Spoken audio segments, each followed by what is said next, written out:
आमदार म्हणून जेव्हापासून झाले तर रवी भाऊंच्या माध्यमातून मनमाड असेल, नांदगाव असेल या ठिकाणी बऱ्याच प्रमाणात आपण रोजगार मेळावे या ठिकाणी आयोजित केलेले आहे.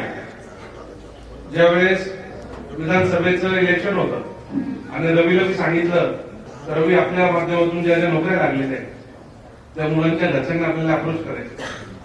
त्यांनी 8,000 लोकांची नावं मानली. 8,000 मुलं कोणते आपल्या रोजगार मेळाव्याला उपस्थित होते हे का? नाही म्हणे. आज या तारखेला हे कुठं मुंबईला, कुठं चाकणला, रत्नागिरीला, नाशिकला आपल्या माध्यमातून मोठे मोठे पॅकेज घेऊन नोकऱ्या करतात. पवार साहेबांनी सांगितलं या ठिकाणी सगळ्यात कमी स्केल असलेला 12,000 रुपयाचा माणूस या ठिकाणी त्यांना आवश्यक आहे आणि 1,20,20,00,000 रुपये म्हणजे 1000 पटीने त्यांच्याकडे दर्जेदार नोकऱ्या या ठिकाणी उपलब्ध आहे. पायरी आहे एज्युकेशन, शिक्षण, जे तुम्ही पूर्ण करून आलात.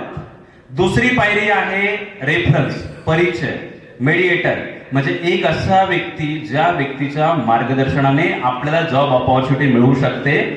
तसे इथे हे लोक आहे आपल्या जीवनामध्ये गुरु म्हणून आपल्या जॉब करिअरसाठी की जे आपल्याला नेहमी अनेक रोजगार मेळाव्यांचं आयोजन करतात आणि आपल्याला नेहमी अनेक ठिकाणी मल्टिपल ऑपॉर्च्युनिटीज जे आपल्या प्रोफाईलला सुटेबल ते मिळवून देण्याचं काम करतात. म्हणजे दुसरी पायरी आहे गुरु. पूर्णपणे कांदे साहेबांची टीम असेल आणि पूर्णपणे जी आपली विधानसभा आहे आपल्या पक्ष असेल ते पूर्णपणे या ठिकाणी सकारात्मकतेने आणि अगदी मनापासून हे काम करत आहे.